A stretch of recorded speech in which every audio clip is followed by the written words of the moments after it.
Ma passion pour le beurre a été une véritable mission dans ma petite vie. Pour moi, expliquer mon métier, c'est essayer de démontrer que ça doit aller de la fourche à la fourchette.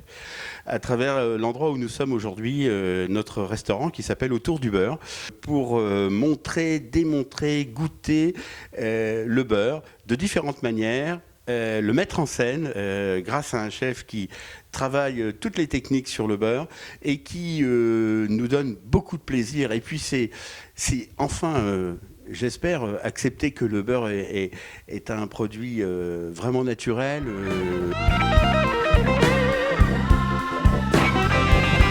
Exactement de cette manière-là que le beurre arrive sur la table de chacun de nos clients.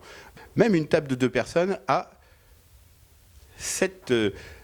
ce petit plateau dégustation. On étale du beurre sur le pain comme un film étirable. Et là, on va quelque part ne pas avoir des sensations très intéressantes. Alors que si on pose un tout petit morceau de beurre sur le bout ou le bord de la tartine, quand vous allez écraser ce petit morceau dans la bouche, vous allez avoir une explosion. Donc je mange le pain et le beurre étalé.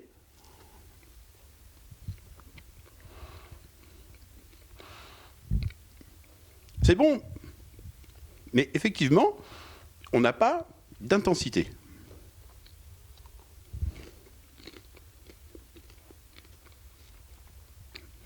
Là, c'est une évidence.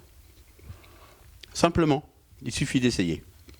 Le beurre demi-sel, le beurre au piment d'Espelette, le beurre au sel fumé, le beurre au yuzu, le beurre ail et fines herbes, poivre de Szechuan, le beurre à l'huile citronnée et le beurre à la vanille.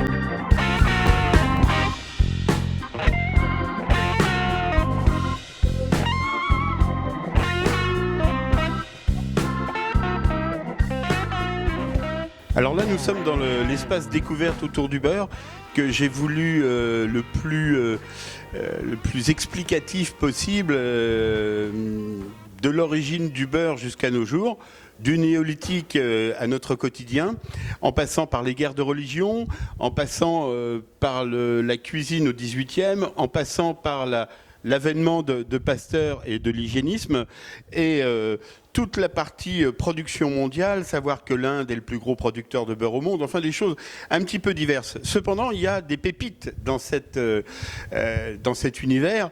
Entre autres, quand Voltaire quitte la France et part à Londres, il écrit une charge contre le roi Louis XIV, à l'époque des charges de notaire, qui sont contrôleurs, visiteurs de beurre frais, essayeurs de beurre salé.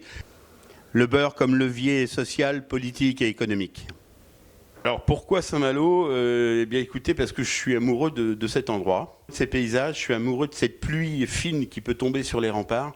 J'aime ce côté parfois un peu mélancolique de Saint-Malo, qui est une ville qui est une sorte de promontoire et de défense. Et aujourd'hui, défendre le beurre, c'est plus facile que c'était il y a 20 ans, où le beurre était vilipendé en permanence. Donc il a fallu prouver par la qualité de nos produits, il a fallu prouver par les études scientifiques que le beurre n'est absolument pas un produit dangereux, c'est son excès qui est dangereux. Et Saint-Malo résume bien tout ça.